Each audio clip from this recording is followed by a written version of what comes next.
मैं भी एक गरीब ब्राह्मण के यहीं पैदा हुआ था। जब मैंने आंखें खोली तो मेरे हाथ में भीख का कटोरा ही था। पिता ने जब भी मैं 5 साल का हुआ तो उन्होंने कहा कि ये भिक्षा पात्र है, गांव में घूमना है और भिक्षा प्राप्त करनी है, ब्राह्मणों का धर्म है भिक्षा प्राप्त करना। और भिक्षा मैंने मांगी।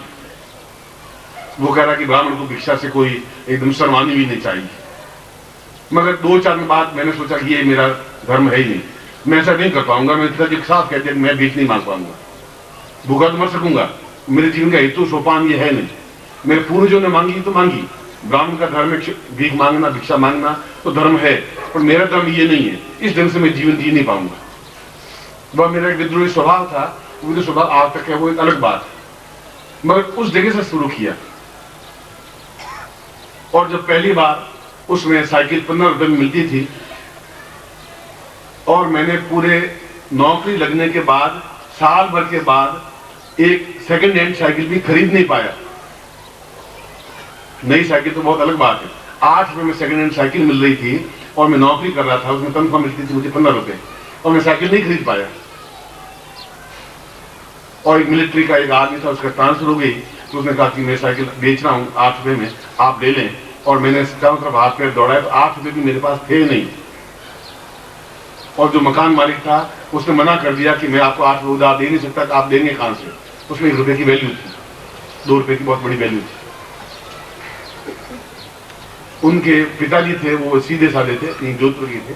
उनका कि मैं मास्टर आपको 8 रुपए देता हूं, आप साइकिल खरीद लें। और तुम शायद विश्वास नहीं करोगे कि सेकेंड एडिशन साइकिल खरीदी, उस दिन मैं 100 किलोमीटर ये घूमता आया है, इतना जैसे कोई हवाई जहाज मिल गई मुझे। बहुत तेजी के साथ घूमा था मेरे पास 100 मील का चक्कर लगाया साइकिल पे बैठ करके कि आज मेरे पास साइकिल। अब अगर सेलो गाड़ी भी और टाटा गाड़ी हो तो कोई इच्छा ही नहीं होती उसमें बैठने, ठीक है तो है, नहीं है तो है। हवाई जहाज में यात्रा कर चुके तो ठीक, बैठ गए नहीं बैठ गए। मगर जीवन वहां से शुरू हुआ। तो आपसे ज्यादा विपन्न अवस्था में जिंदगी शुरू की।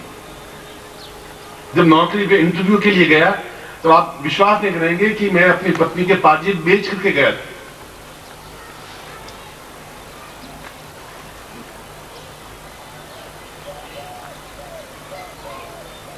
और पत्नी को, स्त्री को बहुत मोह होता है अपने गहनों से। वो सबको दे सकती है, वो गहने नहीं दे पाती। और मेरे पास उसमें 5 आने का मतलब हुआ करीब 35 पैसे। 35 पैसे मेरे पास थे नहीं और कोई उधार देने वाला नहीं था 35 पैसे। और यहां से जालोर का किराया 35 पैसे था।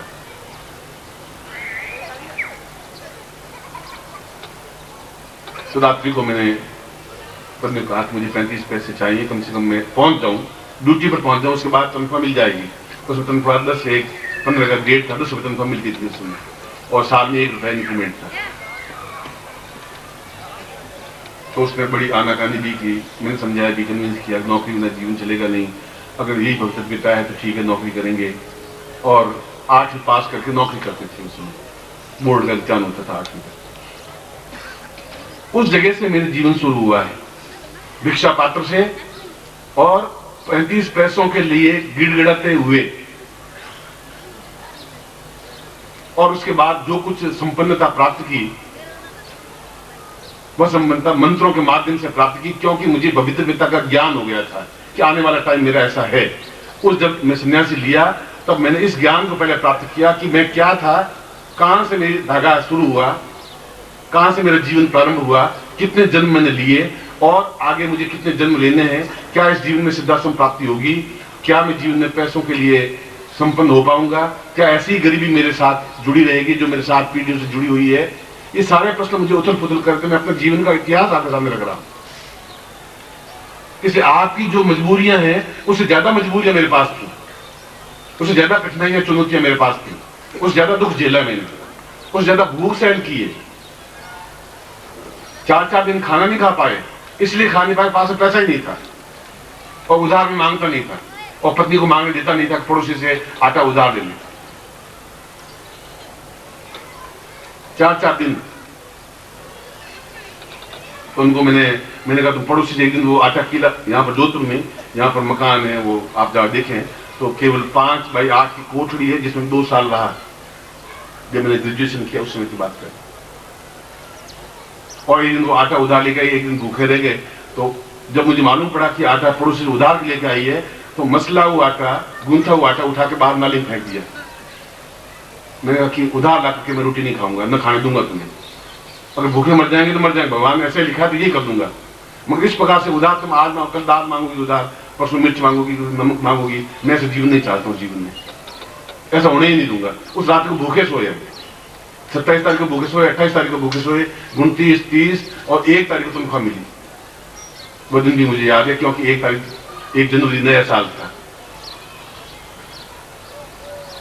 ऐसी नहीं कि आप इतना भी मजबूर हैं, उतना मेरे जितना आपने कठिनाई और चुनौती नहीं झेली होगी। उस जगह से मैं शुरू हुआ, कोई चांदी का चम्मच मेरे मुंह में नहीं था। आपकी जैसी आर्थिक अभाव, समस्याएं, कठिनाइयां देखी। और जब आज मैं कह रहा हूं कि आपको दीक्षा लेनी चाहिए, तो ये भी मैं कह रहा हूं कि आपकी मजबूरियां हैं, मगर उस मजबूरी से तो बहुत कम मजबूरी है आपके जीवन की। मजबूरी है ही नहीं, आपने मजबूरी को पाल रखा है अपने जीवन में। इसलिए हमें मालूम होना चाहिए कि भविष्यता मेरी क्या है, भविष्य क्या है, काल क्या है, समय क्या है। क्या समय है कि मैं इस गरीबी से पिंड छुड़ा सकूं।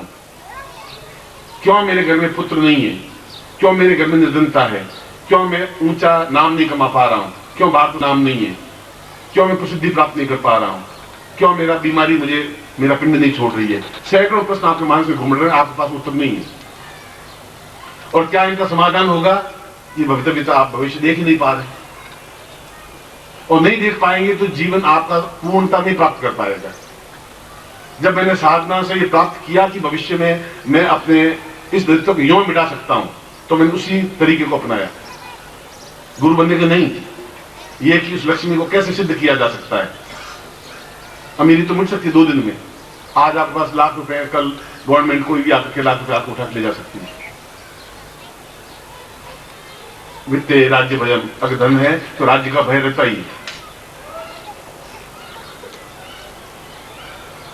इसलिए यह काल का ज्ञान होना पूर्णता के लिए, यदि सम्मोहन बहुत अधिक आवश्यक है, यदि आपकी पर्सनालिटी नहीं है तो आपका जीवन नहीं है।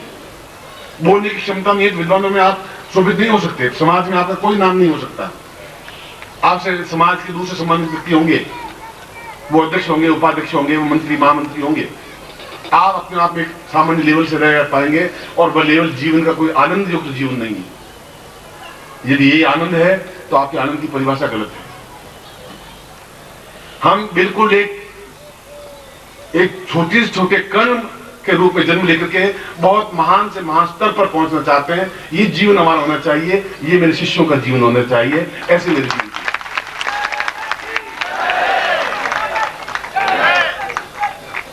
दोनों उदाहरण मैंने अपने जीवन से आपको दिए। मुझे जीवन के पत्ते खोलने की जरूरत नहीं थी मुझे आपके सामने, मगर उन व्यवस्थाओं को झेला है, देखा है मैंने, उन मजबूरियों को झेला है, उस भूख को भी देखा है, उन लकड़ी काट के बेच करके और 2 आने ला करके आटा दाल ला करके रोटी बनाई, ये मैंने देखा है अपने जीवन में और मेरी पत्नी ने। और उसके बाद भी विद्रोही स्वभाव रहा है, उसके बाद समझौता नहीं किया जिंदगी से। मैंने कहा मैं भविष्य को आंक लूंगा, देख लूंगा, और जहां भी गड़बड़ियां होंगी उसको दूर करूंगा। और जहां जहां भी भविष्य में मेरी तकलीफें थी उनको मैंने पहले ही मंत्रों से दूर किया कि ये गड़बड़ आएगी तो उसको मैं ऐसे दूर पहले ही कर लेता हूं, ये समस्या आएगी इसका पहले समाधान कर लेता हूं, क्योंकि मेरे पास समय बहुत कम है। और इस समय को लेकर के मैं उस लेवल तक पहुंचना चाहता हूं जहां सिद्धाश्रम है, जहां संपन्नता है, जहां सुख है, जहां प्रसिद्धि है, जहां नाम है, जहां कीर्ति है, जहां यश है, जहां सब कुछ है। उस जगह मुझे पहुंचना ही है। पहुंचना ही है तो जो बीच विसंगतियां उनको मुझे दूर कर देना है। और आपके जीवन में भी विसंगतियां हैं, धन की विसंगति है, शरीर की विसंगति है, स्वास्थ्य की विसंगति है, ये कमियां जीवन में है और आपके पास कोई समाधान नहीं है। समाधान इसलिए नहीं, भविष्य को आप देख नहीं पा रहे, नहीं देख पा रहे हैं आप। और गुरु आपको कितना बता पाएगा, क्योंकि आपके गुरु का मिलन इस युग में संभव नहीं है ज्यादा मिलना। 2 दिन मिले आप मुझे, और 2 दिनों में आपको एक क्षण भी सांस नहीं लेने दिया। बराबर देता रहा, कोशिश ये करता रहा मिल जाए इनको। और पहले ऐसा नहीं होता था, मस्ती में गुरु रहते थे, 4-5 दिन बाद कोई बात याद आई, 10 दिन बाद याद आई, एक मंत्र दे दिया उनको, तुम 4 महीने याद करो, क्योंकि मालूम था 25 साल तक मेरे पास रहेगा ये। अब उस समय में परिवर्तन आ गया, इसलिए दिन भर में जितना को देना है दे देना है, और उनमें भाग्य है तो ले लेना है उनको। यदि भाग्य ही उनका खोटा है, सिक्का ही खोटा है, तो बाजार में देकर के भी आएंगे तो 15 मिनट बाद उसको नौकर आके सिक्का वापस दे के जाएगा कि ये सिक्का ही आपका खोटा था जो आप दे गए। ये तो उनके जीवन की न्यूनता, सिक्के की न्यूनता हुई। इसलिए जहां पूर्णमदः पूर्णमिदं कहते हैं, जहां मुझे ज्ञान है कि ये ग्रहण काल है, जहां मुझे ज्ञान है कि इस समय का मुझे अपने जीवन में उपयोग करना है, क्योंकि मैं उस जगह से शुरू हुआ हूं जहां बिल्कुल माइनस पॉइंट था, धरती नहीं थी, जहां गरीबी के अलावा मेरे साथ पीढ़ियों देखा ही नहीं। एक एक पैसे के लिए तरसते ही रहे वो, क्योंकि उनको वो काल ज्ञान था ही नहीं।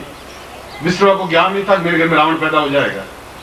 हिरण्यकश्यप को ज्ञान नहीं था मेरे जैसा एक भक्त जैसा प्रहलाद जैसा पैदा हो जाएगा। राक्षस के घर में प्रहलाद जैसा पैदा हो गया, क्योंकि उनको इस बात का ज्ञान गुरु मिले नहीं, उनको मिले नहीं समझा सके।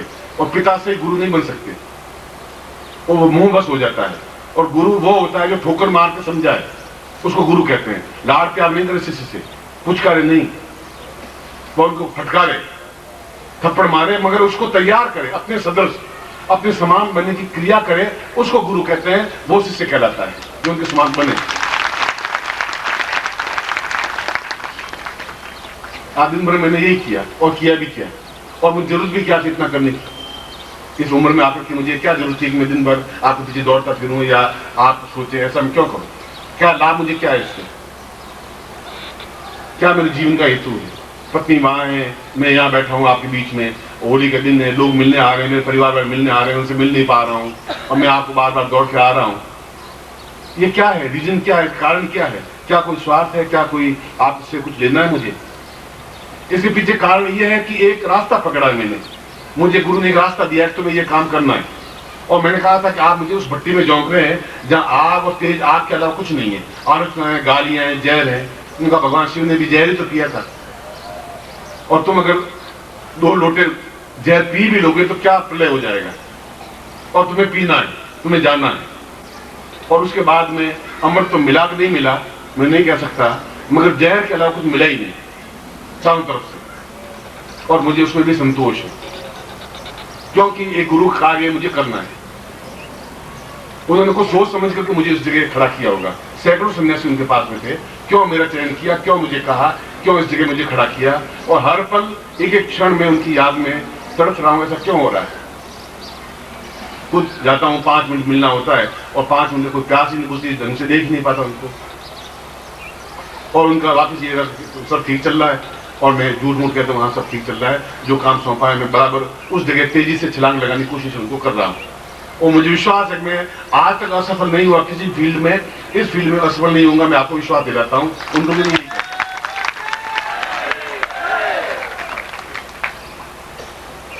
आपको अटपटा लगे ये आपकी मर्जी है, आपको समझ में आवे ये आपकी मर्जी है, नहीं समझ में आवे आपकी मर्जी। मगर पूर्णता की स्थिति है कि हम अपने पूरे जीवन को भी देखें, अपने ही नहीं अगले जीवन को भी देखें, और अगले जीवन में कहां कहां कांटे बिछे हुए हैं हमारे, उनको हम दूर कैसे करें।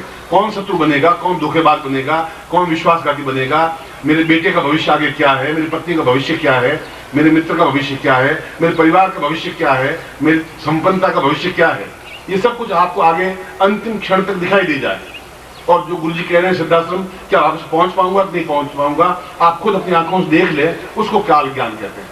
समय को पकड़ने की स्थिति, और समय पकड़ में आता नहीं, क्योंकि समय के बारे में शंकराचार्य ने कहा कि समय एक ऐसी चीज है जो बहुत बलिष्ठ व्यक्तित्व है, और जिसके आधा सिर आगे से बिल्कुल बाल है ही नहीं, और पीछे के बाल हैं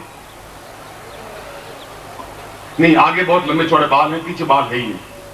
अगर आते ही आपने उसको पहचान लिया, पकड़ लिया, तो काल आपके कंट्रोल में आ जाएगा। जो ही आपके पास में सरका तो पीछे आप हाथ मारोगे भी तो बाल आपके हाथ में नहीं आ पाएंगे। समय बीतने के बाद में आप कुछ नहीं कर सकते। आज आपने बिता दिया, कल ये चीज आपको जिंदगी मिल भी नहीं सकती, नहीं मिल सकती, नहीं मिल सकती। ये आपकी भवितव्यता है, ये मेरी न्यूनता है, ये मेरे जीवन की कमी है कि मेरे शिष्य को वो चीज नहीं मिल पा रही है। मैं देने को तैयार हूं, वो नहीं ले पा रहे हैं। इसके बीच में कई 100 कारण हो सकते हैं, उन कारणों की खोज में नहीं जाना चाहता, मगर जो भी कारण है उसको मैंने अपने उदाहरण से आपके सामने स्पष्ट कर दिया है। मगर आपका अगर विद्रोही स्वभाव होगा तो आप काल को पकड़ पाएंगे।